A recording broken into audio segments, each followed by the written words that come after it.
Greetings and salutations, my fellow sovereigns. This is the Vocational Science Freedom Saturday Night Civics and Sovereignty class, and tonight we will be continuing our reading from the document titled U.S.A. the Republic that No One Lives in. We've been doing this for the last several weeks, and the link to this document is in chat on the Vocational Science Freedom Gilded server. And if you want to scroll down to follow along, we will be starting to read on page 40, I believe is where we left off, with that your will was probated. So if everybody'd like to go ahead and download that, like I said, it's in the link for the Vocational Science Freedom Gilded server. And if you'd like to join the Vocational Science Freedom Gilded server, you can do so by going to the Vocational Science Freedom YouTube page and clicking on the VSOF Gilded server link here. And I highly suggest that you download Gilded as an application and run it off your computer, and then join the link, and you'll be asked to answer some questions to get in, and then you can join us in the Gilded server in the chat room where we hold class here at the VSOF on Gilded. Without further ado, let's bring up the document and let's get back to where we left off. So, your will was probated. It may come as a surprise to realize that your will was probated the day you were born. Yes, it is true. The very day you were born by accident into the United States is the day you died to the law of the Republic. In other words, by operation of law, you were born into the corporate, municipal, legislative democracy of Washington, D.C. It is presumed that everyone born into this country since 1933 has wanted to be part of the public policy of the municipal corporation of the District of Columbia. This is because the public trust was established by public policy when the gold was removed as a standard in payment of debt. Up until the gold was removed, less than 51% of the population was involved as beneficiaries of the 14th Amendment Trust. The moment the gold standard was removed, more than 51% of the population automatically became members of the trust. This meant the private municipal trust could be moved into the public sector to become public policy, because the amount of the population volunteering for the benefits indicated a public desire. In addition, the trust was confirmed by the United States Supreme Court decision Erie Railroad versus Tompkins in 1938, saying, "There is no general federal common law." Close quote. In other words, it is now presumed that everyone is a 14th Amendment person, as implied by law, and so silence on the part of the citizen is his consent to be treated as a constructive trustee and as primarily being a United States citizen. Now, I want to pause here for a minute, cover a few things. One, what they're doing as far as the use of person. If anybody hasn't seen this before, this is a very important definition. It is out of the United States Code. I'll copy and paste it into chat.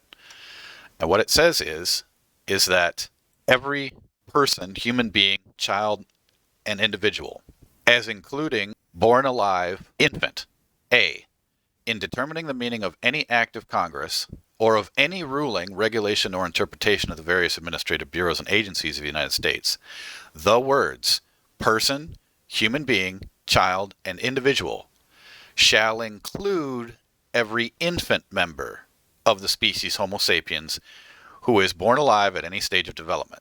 Now, this part right here, shall include, there's a very important understanding of statutory construction, and it's based on the maxim of law that states the inclusion of one is the exclusion of all others. So, when you write a statute, act, ordinance, or code and use the word include, it does not mean and also. Meaning, if I wrote a statute saying trees include oaks and elms, a pine tree would therefore not be considered a tree under that statute.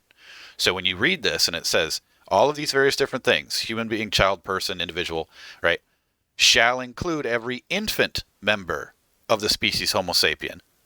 All they're doing is they're saying, look, we're treating you as an infant. So every single time that they use the word person in a statute, act, ordinance, or code for any act of Congress or of any ruling, regulation, or interpretation of the various administrative bureaus, because all they're doing is administering our estates, And agencies of the United States, the words shall include every infant member of the species Homo sapiens. So just know that that's what they're doing, and the importance of realizing the definition of the word person, because you clearly don't want to stand under and be a person, obviously, but it's important to understand this definition as to what they're doing, because everything fits into the fact of what we just read here, that your will was probated.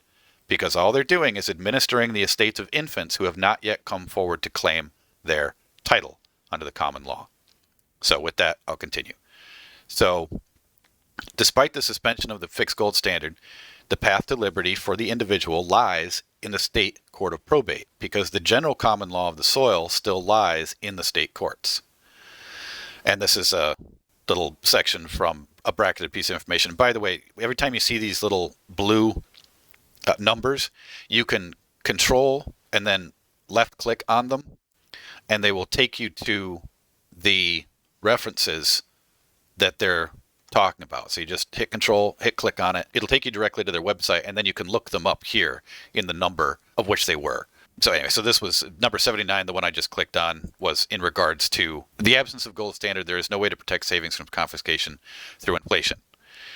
There is no safe store of value. If there were, the government would have to make its holdings illegal, as was done in the case of gold.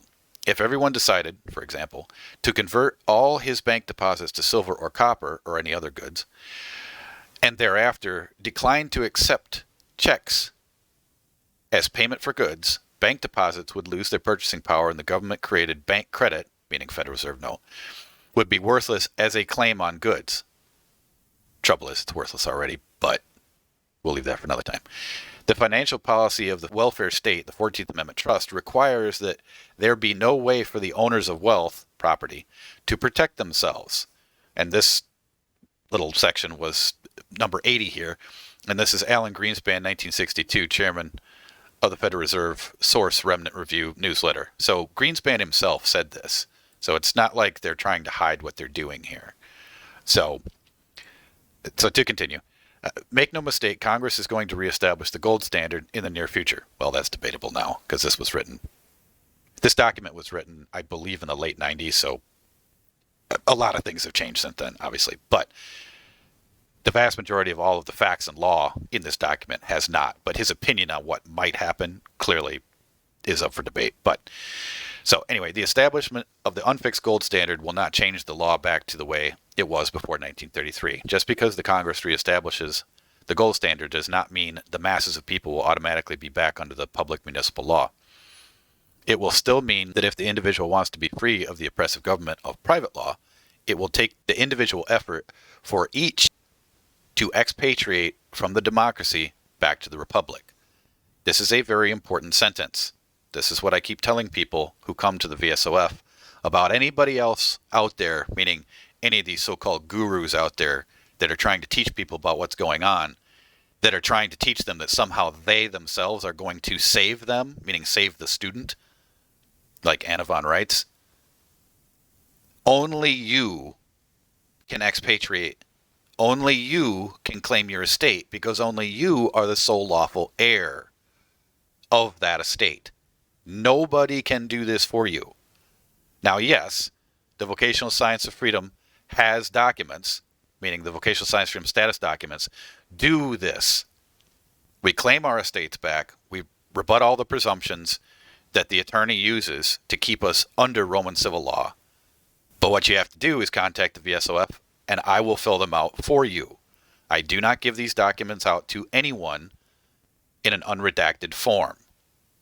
They come to you as a locked PDF, and all you can do is print them off, because they're absolutely 100% correct when I send them to you.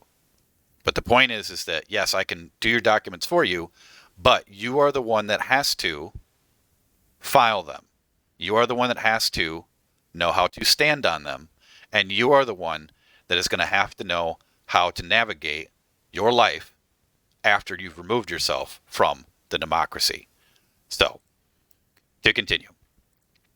In reality, returning to the non-fixed gold standard will only instill confidence in the people via a hard money system in the now crumbling credit system that has only the belief of the people that it's real value.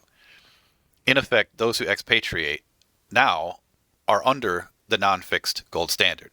When the unfixed gold standard is reestablished by Congress, again, this is all speculation, but those who remain as 14th Amendment citizens will still be 14th Amendment citizens under the compelled performance of the democracy despite the return of the gold standard. It will continue to be your right of choice as to whether you want to be governed by a Republican form of government under public municipal law or a democracy under private law. And I would actually not say public municipal law. I would say actually just public law, because public law has to do with a harm. But anyway, I'll continue. So from that, in real property. Now we're going to get into how they've done everything with the property and what they're continuing to do to administer it. Okay. Because remember, an infant cannot hold title.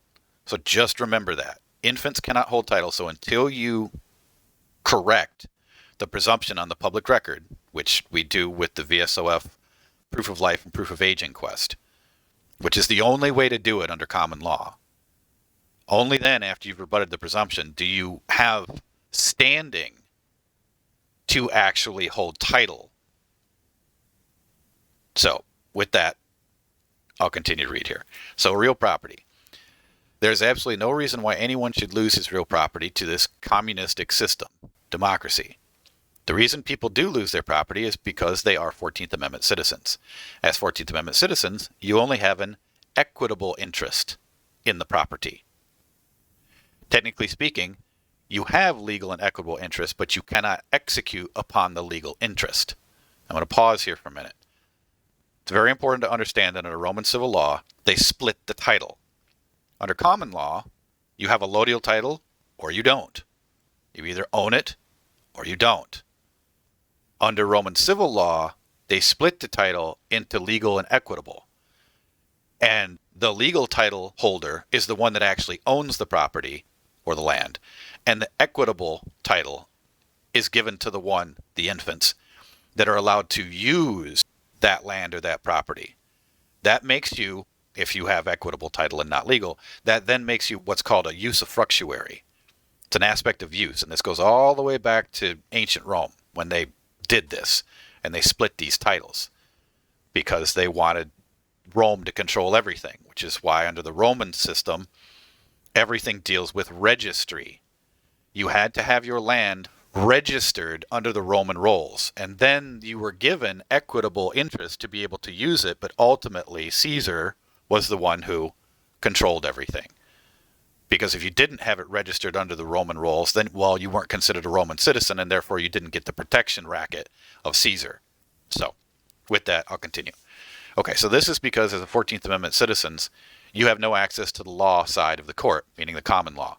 With equitable interest, you cannot prove superior title to access the land as a citizen of the soil, which is the proper name for a non-14th Amendment citizen. You must remember that it is your standing in the law that determines whether you have access to the law to save your land. It is not determined by the title of the land, as all land titles in the United States of America are allodial. So, again, the only jurisdiction of any court over actual land title is a common law court of record. That's it. Because all the land titles in the United States are allodial, which, if anybody wants to debate that, you can simply go and look up the first Wisconsin Constitution, wherein it simply states that all lands in Wisconsin are allodial and feudal tenures are prohibited. Okay, gotcha. Well, how did all this problem come along? Well, it came along because of the Torrens registry system, and everybody decided to register their lands. And I just did a class, I did the class a while ago, but I just did a edit of the class that specifically gets into this, all of this aspect of the Torrens registry system.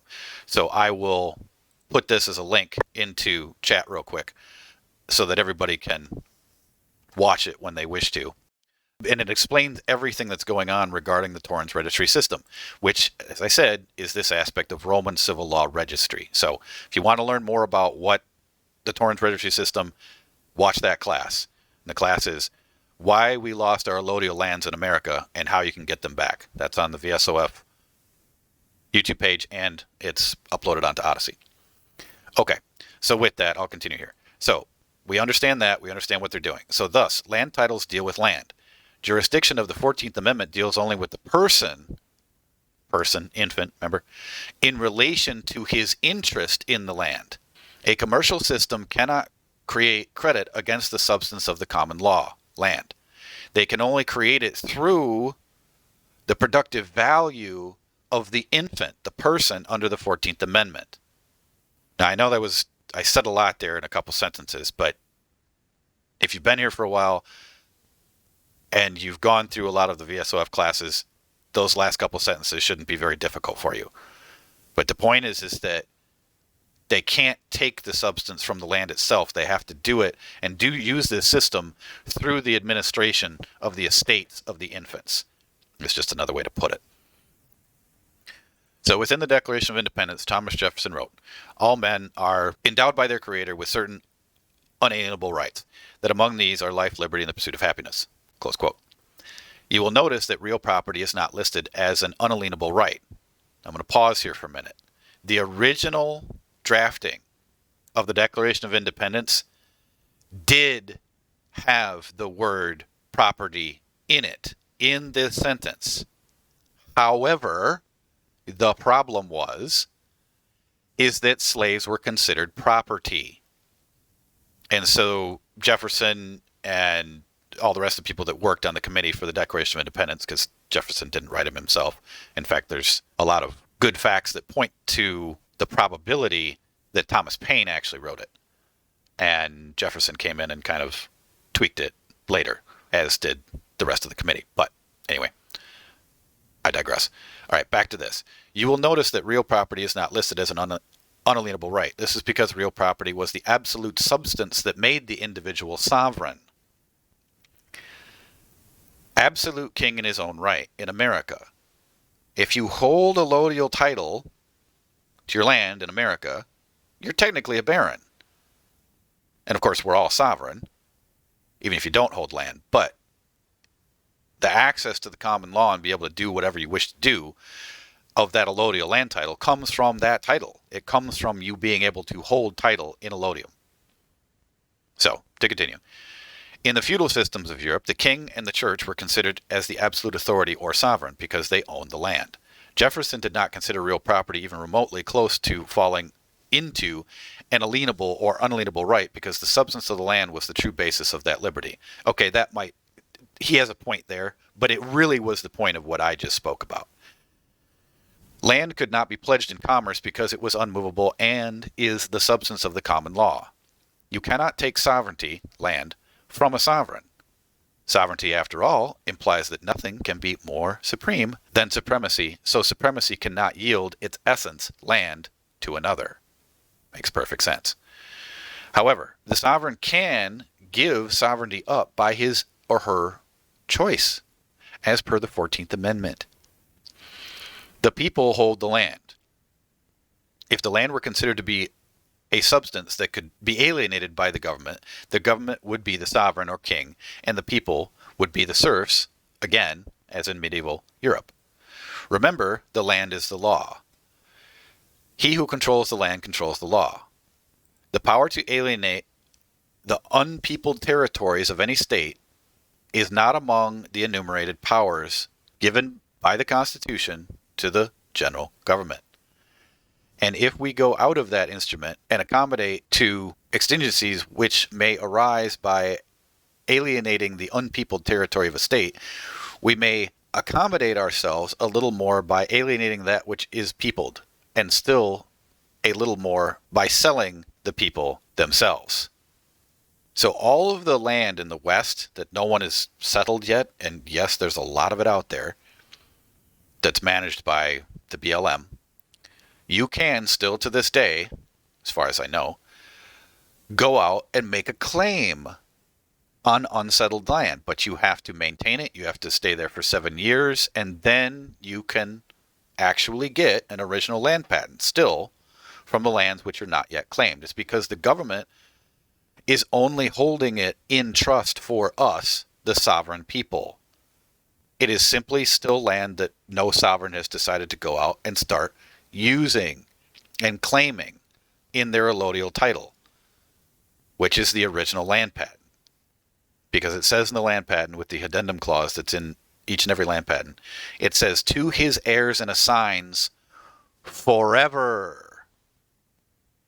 There's no ambiguity about that. To his heirs and assigns forever means forever. So that land is always allodial. However, if someone comes along who's ignorant of what's going on or is ignorant of the law, and then they register that land under the Torrens registry system, well, now they've got a problem. But a problem in a sense. I shouldn't really have said that like it's an automatic problem, because it truly is not an automatic problem, because if you watch the class that I just put up regarding the Torrens registry system, the only way to get land if you follow the Torrens Registry System Act, if you actually follow the act and actually read the law, no land can be placed into the Torrens Registry System that was not placed there by a court ruling, meaning a decision of a court. And none of these titles, or at least very few, at least I've never seen one yet, so I'll just say all for now, pretty much all of these titles were never ever put through a court procedure that a court could rule on, then make a judgment, so that they got then placed into the Torrens registry system by the law itself, what the Torrens Act actually says. So, because of that, we can remove all of these lands out of the Torrens registry system anytime we want to, because they were never lawfully put in there to begin with. So it's still just up to your discretion, your will, whether you want it to remain in there or not. And that's just your choice. So, okay, to continue. Within the 14th Amendment, the people have had their property reclassified into an alienable right, as in Roman civil law. The result is that the people have been sold into slavery, serfdom, of the trust. Thomas Jefferson said, the land belongs to the living. When a person is civilly dead to the law, he is as good as being physically dead. He or she cannot own property in the absolute sense. And yes, that's exactly what they've done. They've done it through this process of probate fraud and presumption of death and presumption of infancy. And also the other presumption, which no one should forget about, is the presumption of incompetency, which is why in the vocational science of freedom status docs, in the proof of life and proof of age inquest, we also make sure that the 12-member petite jury of the peerage gives a general verdict that also includes the fact that you are capable and competent to handle your own affairs, so that no Roman civil law inferior filthy court or priest of El that sits up on the bench can ever have what's called a competency hearing and try and deem you to be incompetent, deem you to be literally a lunatic. Because once a jury, a properly formed jury of the peerage in a court of record decides something, nothing can ever overturn that verdict, which is why we had to do it this way, so that there was no way for them to ever come back over the top of any of us. So, okay, let's continue down here. So it's pure law. So now we're on page 42. The question is often raised by individuals who are aware of the hurdles of the court system is, quote, how are you assured that you will be dealt with fairly in the court system? Question mark. First of all, we know the lower court judges are going to be ignorant of the public municipal law. Well, that's debatable. Some of them might know, some of them might not. For private purposes or the separation of powers principles. They have been born and raised, so to speak, in the trust system and all of its statutes, acts, ordinances, and codes.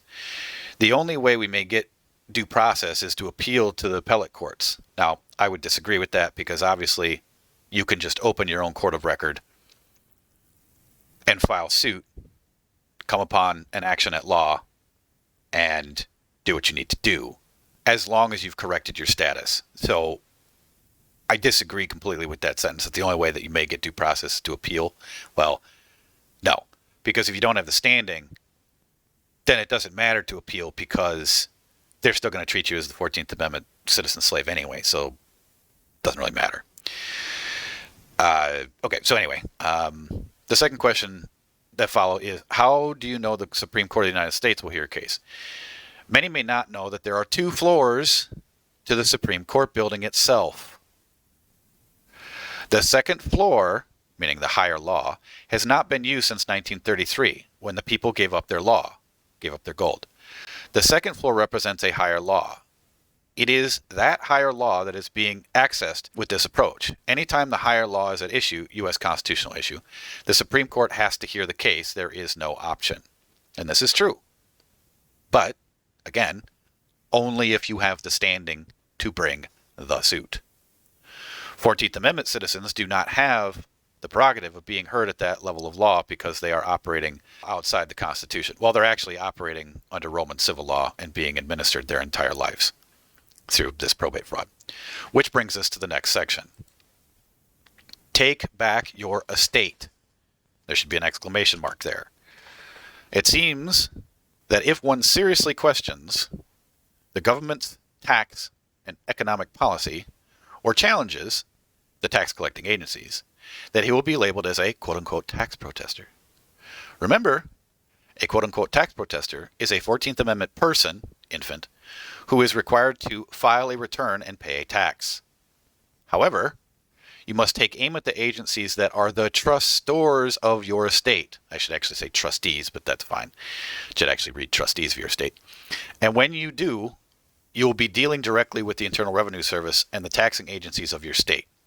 Okay, now I'm going to pause here for a second, because even though he said trustor, what we do at the VSOF is make sure that you appoint everyone who's not a member of your own house as a trustee of your estate, and you stand in the superior position as either the executor or executrix, depending on whether you're male or female. So when you're in any kind of court situation, you come there as the sole lawful heir and sole lawful appointed executor or executrix, as the case may be, of your estate, and you appoint all of them as a trustee of your estate, so then they have to take orders from the executor. Because again, all of this is just operating in probate. We have proof, and I could prove this 25 ways to Sunday, that they are running everything through probate, even traffic court. In fact, we have a judge's handbook from Georgia that clearly shows, right in the judge's handbook, that they are running traffic court through probate. Why? Well, it's because they're administering all of these infants' estates. And if little infant goes too fast in his little car, well, the little car isn't owned by the little infant because he's registered it. So daddy's going to tell you that you have to be fined and feed for the use of your own property because, well, technically you don't own it because you've registered it.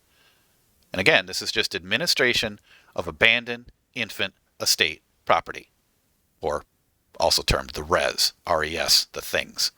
So, taking back your estate means revoking the gift held in trust, the constructive trust, held by the taxing agencies. Review footnote 24 on constructive trusts. This is also the aspect of just claiming your estate and saying, nope, that's mine. I'm dissolving all trusts because a trust cannot exist, and I don't care what kind of trust it is, constructive or otherwise, doesn't matter. You cannot have a trust without some sort of res thing, R-E-S, going into the trust. Where does the res come from? It always comes originally from the estate. So the estate comes first, then the trusts come after. So if you claim the entire estate, they can't lawfully administer anything in any constructive trust because they don't have lawful authority to take anything, res, from the estate because you hold it in a allodial title. Okay? To continue, starting the process of moving your political choice back under the Republican laws requires that you state your will, which is why every single vocational science of freedom status document is a continuation of your will. That's how they have been written, because we were well aware of what they were doing. So, that is, you must make a public declaration of what your political will is under the Constitution. Do you want to be a part of the public policy, the trust? Or do you want to be able to use public law for your private benefit? Making your will known requires that your declaration be specific as to your desire about severing the trust.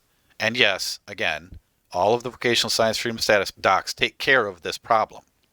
They specifically state your will. They are lawful declarations. You make them public by filing them onto the public record. You can then make them public notice by taking one of the final documents in the VSOF status doc set, which is called the Ordinance of the Estate. And you can take the Ordinance of the Estate, which is only a few-page document, and you can publish that, if you wish to, into a public publication, which this guy will get into in a minute.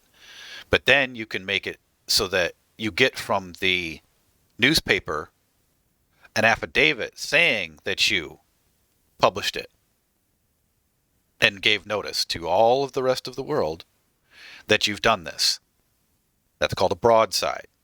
And some people are in the process of doing that. I don't know anybody specifically that's done their VSOF doc set yet that has done a full broadside. I think a few people contacted me about, how to do it, and I gave it to them, but I don't know if they did it or not. So, but anybody can do it by going to, well, I'll just keep reading, and he'll get into it in a minute, so I'll just keep reading here. So it is generally recognized as the acceptance of a beneficial testamentary gift, evidenced by signing a IRS W-4 form or similar tax form, which are all, by the way, gift and estate taxes. W-4s, W-9s, 1040s, they're all gift and estate. They're class 5 gift and estate tax. They're not income tax forms. It's a very important thing to remember. These forms are not income tax forms. They are gift and estate tax forms. So they are fining and feeing you, taxing you, for the use of property that you think is yours, but yet you have not yet claimed. That's all they're doing. So anyway, to continue. So evidence by signing IRS W-4 form or similar tax forms will convey the same result as voting, which is another reason why everybody needs to go down to the county recorder or go down to the county office, whatever it may be, and revoke your voting license. Get out of there. If you still have a voting card, or if you're registered to vote, again, getting back to the Roman civil law registry problem of it, if you're registered to vote, it is prima facie evidence that you are agreeing to be administered by the filthy Roman civil law democracy. So get rid of it. Go down there and demand that they remove you from the voting rolls, and demand that they give you a screenshot, a printed screenshot of the change. That's the only way you're ever going to be able to hold them to it, because there have been some people that have gone down there and removed themselves, and they said, okay, you're off the rolls, and then they still keep getting stuff in the mail saying you've got to come vote. Well, no. You have to make sure that they remove you from the voting rolls and take you out of this communist democracy and make them give you a screenshot. So, all right, to continue. The opinion has been frequently expressed that the renunciation of such a gift, in order to be effective, must be express, clear, and unequivocal, as by some positive act or statement of the beneficiary. The following would be your will by declaration, and thus your political decision to choose the Republican form of government. Pay attention to the content of the sample declaration. Content is important. Now, this is a very short little paragraph thing. All of the vocational science freedom status docs take care of this in a much more complete way than what is written in here. So I'm just going to skip this. But the point is, it's a declaration. You put it onto public record. You get a certified copy of it, and that's what you serve on to any and all other government agencies, as well as I just said, doing the broadside. And there's a specific document for that, and as I said, it's called the Ordinance of the Estate, which has all of the rest of the public record numbers of all of the rest of the vocational science freedom status documents in it. So there's one document at the end that you put all of the rest of the public record numbers into, and then you use that as your publication, because the totality of the pages of all of the vocational science freedom status docs is far too lengthy to be able to publish into a newspaper. It would cost you, well, I don't even think they'd allow you to do it. But a few pages, 2 pages, is not bad. So you can do that.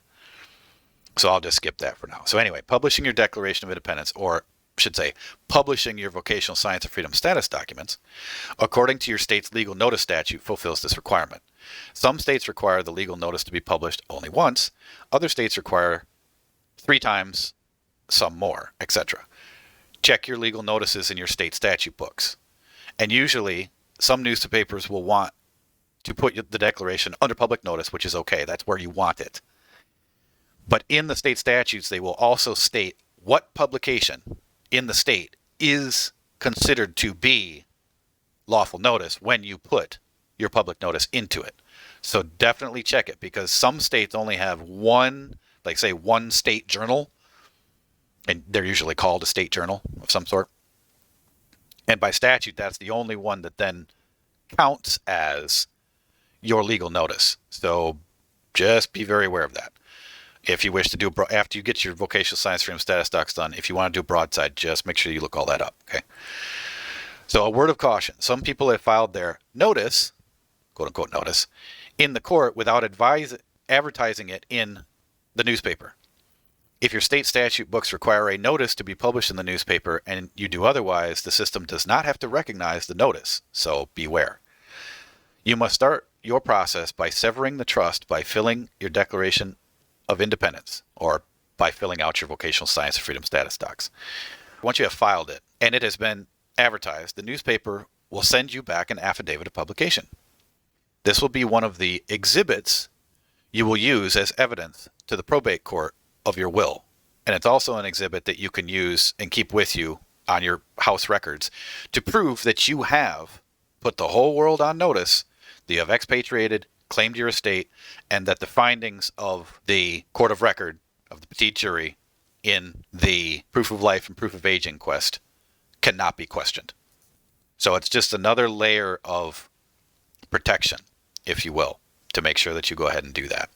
And I've been thinking about writing a handbill for this. I mean, it's pretty basic, but I suppose, because I pretty much do this with every single document that the Vocational Science Freedom creates, is I create a handbill explaining what the document does and how to use it. I've been thinking about creating a handbill for how to do a proper broadside in this way of what he's saying in this document. So that will be forthcoming at some later time.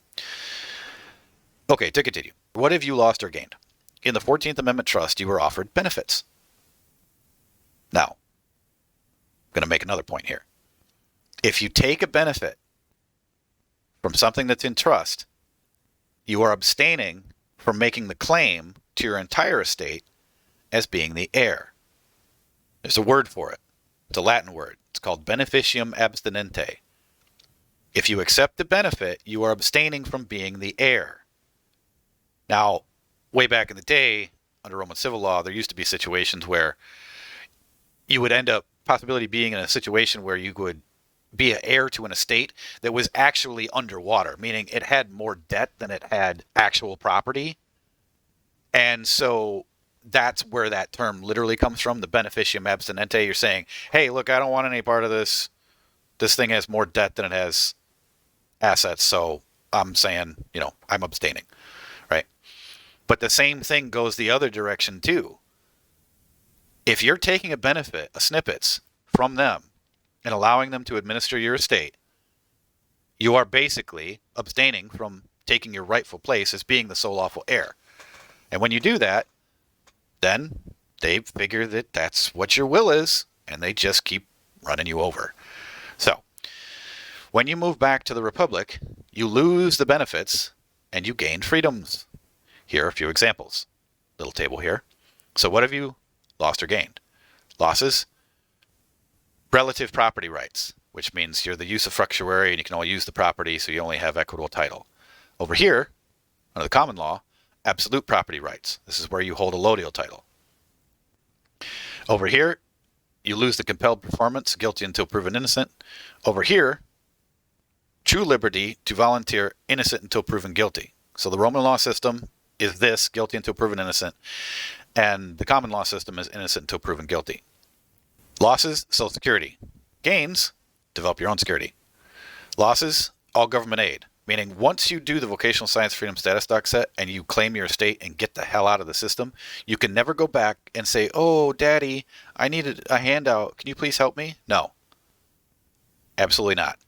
You cut yourself off from all of the filthy Luciferian scumbags and never, ever deal with them again. Plain and simple. But the gains over here pursue your own interests without interference, which means you can create whatever kind of company you want. You can sell whatever you want. You can develop whatever you want. Right? As long as you're upholding your lawful contracts with others.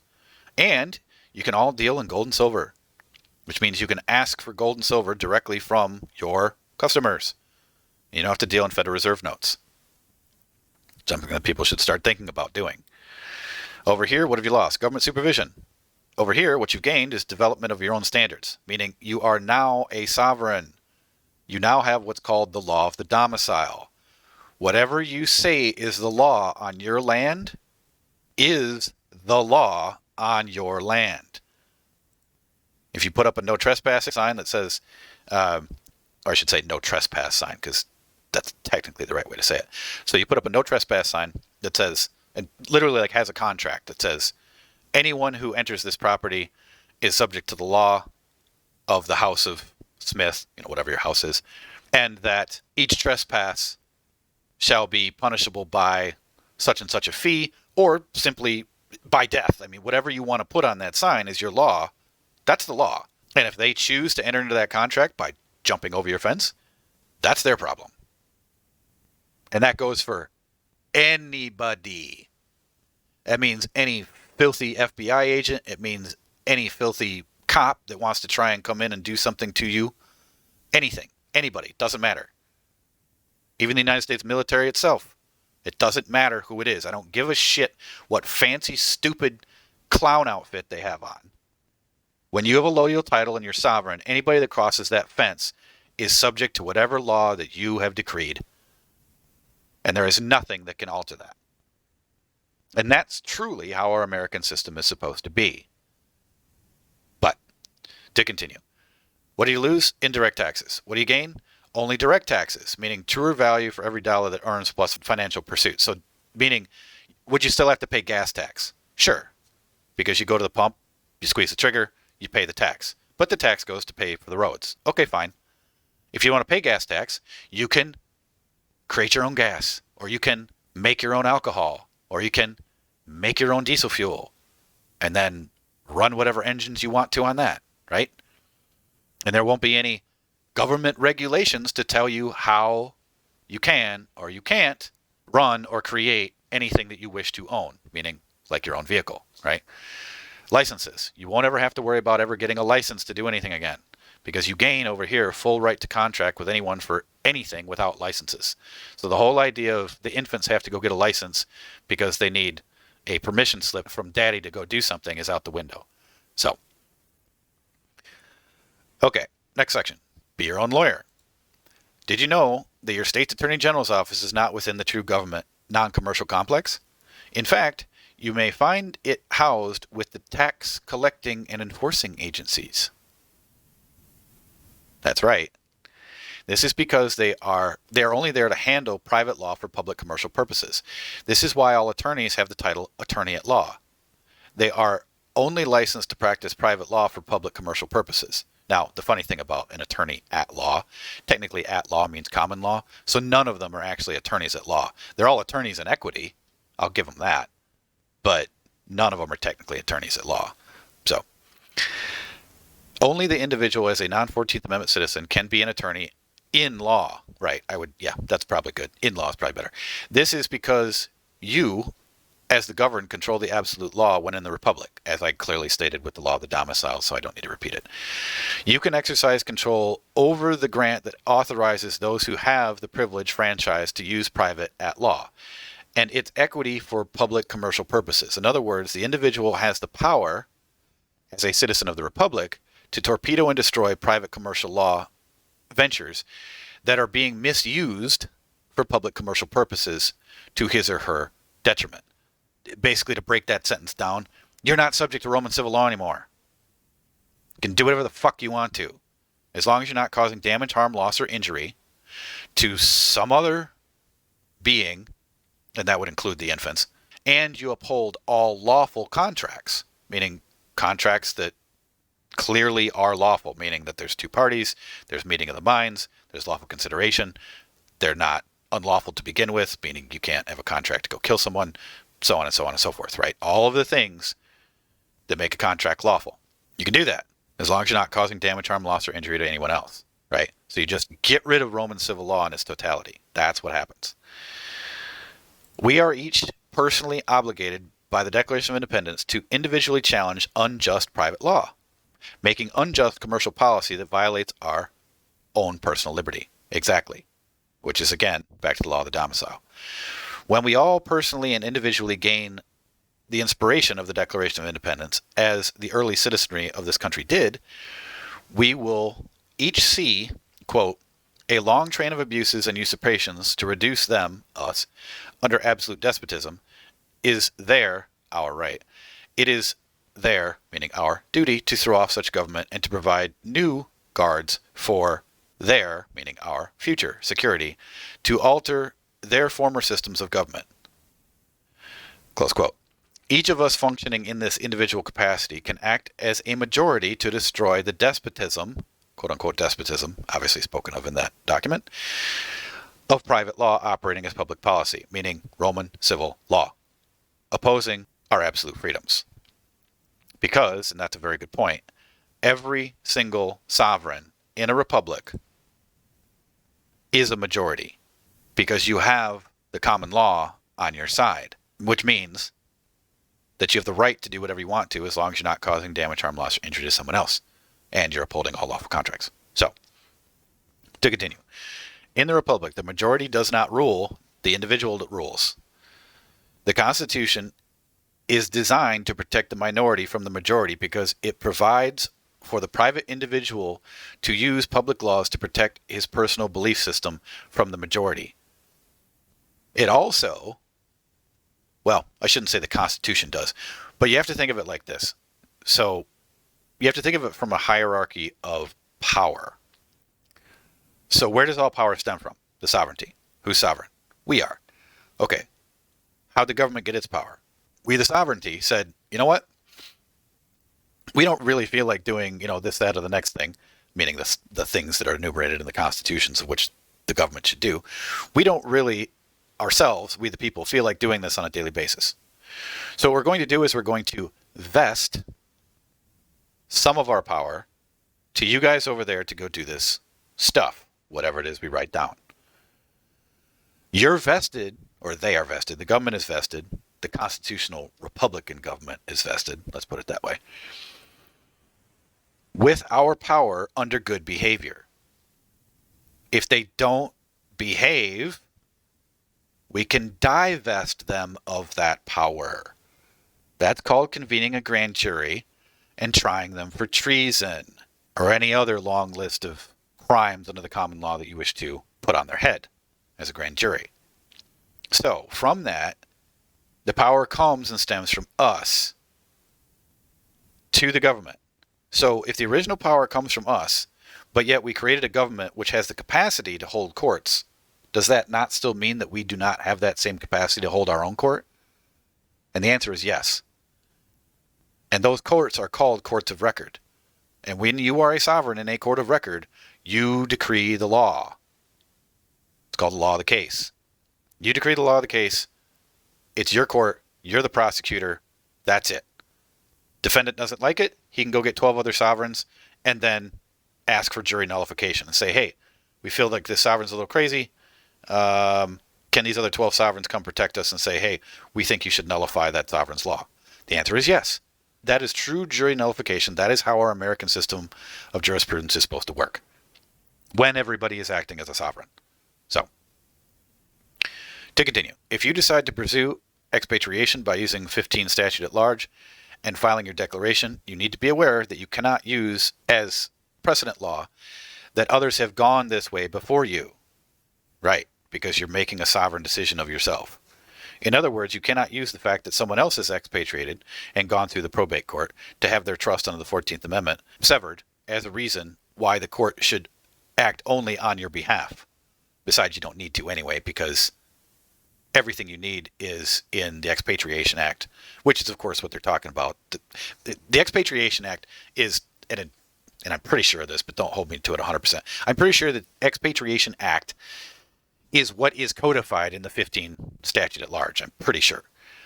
So the point is that you can always go back and use the original act, and you don't have to even rely on the statutes, acts, ordinances, codes of the Roman civil law and the District of Columbia and the Commercial Congress anyway. You could just go back to the original act. So, but we take care of all that in the Vocational Science Freedom Status Docs in a document that we call the Declaration of Nationality. So in the Declaration of Nationality, what we do is we give and put down in the Declaration all of the terms, meaning status terms, of what we are. Because in law, you can't prove a negative. So if you were to say, I'm not a 14th Amendment citizen, that statement is absolutely nonsense. Doesn't make any sense. And it's irrelevant. You have to say what you are, not what you're not. So you say, I'm one of the people of Illinois, I'm an American citizen, and so on and so on and so forth. And if anybody would like to have a little bit more information regarding these terms, there's one in here. I'm going to look for it real quick because it's important regarding the status terms. We did one not all that long ago, and it covered all of the status terms. Yeah, here it is. Okay, so it was a Wednesday night roundtable, and what we did was we went through the document that I and Blue Star created over last winter, and what it is a fairly lengthy document where we finally said to ourselves, okay, look, people are getting so confused as to what these various different terms are that I needed to create a document to make myself sane, to have one single place where all of these status terms are so that you can go to it and look up where the authority says that these things are defined. So we did that in this status docs term class. So it's very important to understand what these terms are and how you're supposed to use them. Okay? Before you ever, if you were ever to try and write something on your own. But we've been at this at least I've been at this for over 25 years. So we made sure that all the status doc terms are in there, at least as many as we could find, with the authorities given. So just know that. Okay? So I'll just start rereading this here. So if you decide to pursue expatriation by using 15 statute at large and filing your declaration, you need to be aware that you cannot use as a precedent law that others have gone this way before you. In other words, you cannot use the fact that someone else has expatriated and gone through the probate court to have their trust under the 14th Amendment severed as a reason why the court should act only on your behalf. Each case is individual and separate and is based on pure statute and case law. What Joe Blow does has no bearing on your case in the court. Why? Because again, this is your capacity as the sole lawful heir of your estate who has his own will or her own will that says, no, this is my will, this is what I am doing. And then shows through the authority exactly why you have the right to do this, which is why I said it's in the Expatriation Act, which is all covered in the VSOF Declaration of Nationality. So it's already in there for you. You don't have to go create it. But if you do get the VSOF status docs, which are available for 21 ounces of silver, you will see when you get them all of the law that's in there. And it took a very long period of time to find all that law because we've been doing this for a very long period of time and it wasn't just written up yesterday. So, to continue. Licensed lawyers are not going to be of any help. Exactly. Because they're attorneys. And an attorney is someone who attorns. The word attorn means to take from somebody and give to somebody else. So to take from one and give to another, that's to attorn something. That's why they're called attorneys, right? They're never going to help you. Typically, they are only familiar with pleading the codes under the 14th Amendment. In fact, their title, attorney at law, says it all. It means they are licensed to practice in private commercial law. They can only function in Article I courts of law. Few attorneys will even understand this subject because they are schooled that the state is sovereign, which is absolute nonsense. So with that, we're coming up on an hour, so I'll make this red here and save it so we can come back when we start again. We'll start at the Constitution. I will scroll back up through chat here and see if anybody had any questions. Just really quick. Question was, isn't the whole point behind registration simply to allow for the government to account for all things you own? In a sense, yes, but it's also the fact that when you do register something, you're actually splitting that title. You are agreeing to split the title under Roman civil law so that you only have the right of use and that they have legal title. Isn't doing that kind of just a precursor to them stealing what you own until you are broke and they own it all. Yes and no. That's more along the lines of what banks do in the whole money creation Ponzi scheme, where they create the quote unquote principal in this Ponzi scheme, but then they never really create the interest. So then everybody's always trying to fight each other for the principal. And so therefore the banks always win because everybody eventually has to go bankrupt and the banks end up taking everything. That's more along the lines of what that's about. What the government does instead is what they're doing, basically selling benefits and privileges to infants who have not claimed title and so therefore don't need the benefit and privilege. And that's where the government makes its money, in the fining and feeing of people for using their own property under statutes, acts, ordinances, and codes. Meaning you can't put this in your body, like say marijuana or a mushroom or anything else that might raise your consciousness, because no, that would be bad. And we have to, meaning the government, has to administer the property, meaning your body, until the heir comes forward. So we can't allow you to do anything or put anything in that body because maybe someday you might wake up and realize, hey, I get to claim that thing, right? So just going to check the rest of chat here. I'd like to try to make a claim in unsettled land and figure out the process. Yeah, there is a process for that, Amura. Like I said, I did cover it a little bit in some of the land classes, but I still have some of those to edit and put up. But yeah, I think just writing up a whole process of how you go about doing adverse possession. And of course, that's why CLF3 put the code in there, because it's right there. So it's 43 U.S. Code 1068, the aspect of adverse possession. That's what you're doing. You're basically, they give it a really nasty name, adverse possession. Well, it's still just settling the land. That's all it is. So you can do it that way. But there's probably other things that can be part of the process or may be part of the process, which we could look into. And then also we have a land rights room in the VSOF committee room. So anything that anybody finds regarding land rights or how to do this as far as adverse possession, or if they want to go and get an original land patent, start posting it into the land rights section under the VSOF committees. Okay. So you can do it. We can just start adding our information there and figuring it out together, just like we do everything else. I'm looking for a place to broadside publication. Yeah. So numbers, all you got to do is just look up your state statutes and find out what is the publication statewide for what the notice is for the state. It will say that in the state statutes. What is full age? Okay, Lifeblood, here's the thing.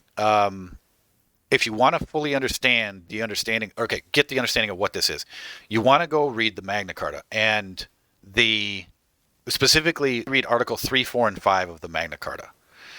And what you'll find in the Magna Carta is a specific term.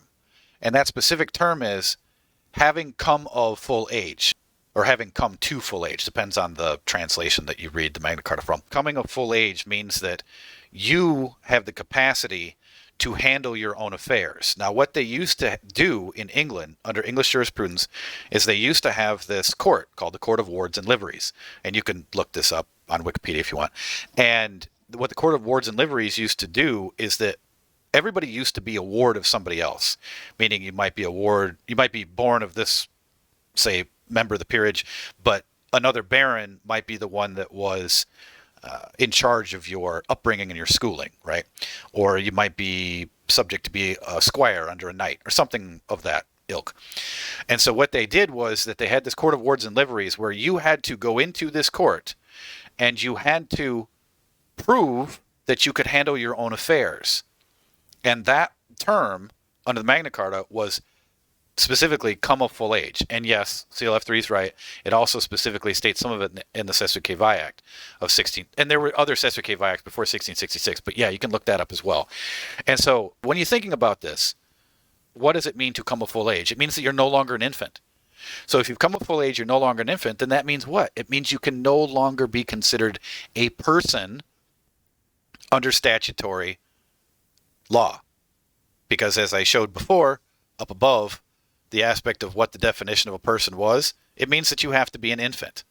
So if you're no longer an infant, meaning you've come of full age, you can handle your own affairs, then you can no longer be determined or labeled as a person, human being, child, or individual. which means that the state can then no longer meet statutory requirements, and then therefore you can no longer ever be charged with a statute, act, ordinance, or code because it doesn't fit. If a person may not do XYZ under some certain statute, then that means that an infant may not do XYZ under that certain statute. So if you're not a person, meaning you've come of full age and you're not an infant, does the statute apply to you? And the answer is no, it doesn't apply to you. But if you're under the 14th Amendment constructive trust or public trust, then you're allowing your estate to be administered and you're agreeing that you are still an infant because, again, that's that aspect of beneficium abstinente. If you take a benefit from government, you are abstaining from being the heir of your lawful estate, and therefore, by presumption, you're considered to still be an infant. So that's the aspect of the full age thing. And what CLF was getting into is that there's no age requirement of it. And he brought up Jefferson. And so his point was that when Jefferson was, I believe, 12 or 13 years old, both of his parents died. And he then was completely in charge of that entire plantation. And I don't remember like how big it was, but I think it was at least a couple hundred slaves and I don't know how many acres of land. And he ran that entire plantation by himself at whatever it was, 12 or 13 years of age. Another good example is the admiral of the American Navy, and his name was Farragut. And he was 13 years of age, an admiral at 13 years of age, controlling all of these ships and in the duty of protecting, thousands of men.